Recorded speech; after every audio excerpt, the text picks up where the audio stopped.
सब भाई बहन के माँ प्रणाम बा। लोकगीत पूनम शुक्ला चैनल पर और जय माँ गीत संगीत चैनल पर आप सबका तहे दिल से स्वागत बा। तो आज हम सब बहुत पुराने समय का देवी पचरा गीत लेके आए हैं। ये आप सब लास्ट तक सुनी और कमेंट करके जरूर बताएं कैसन लगा।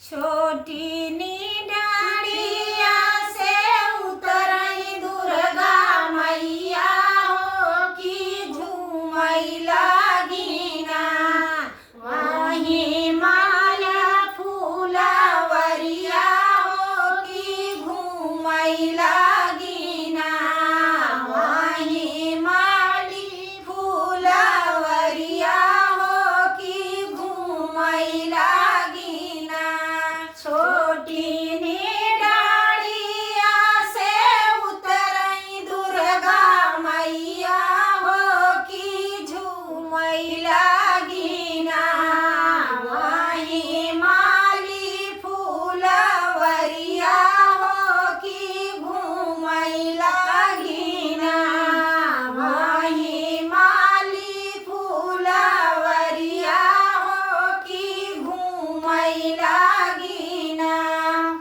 लवंगा की डरिया मैया नावली झेलुआ हो कि झूलई लागिना सातौ बहिनी के ससगरिया हो कि झूलई लागिना सातौ बहिनी के सगरिया हो कि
आप सबके पचरा गीत कैसे लगा कमेंट में जरूर बता दीजिए।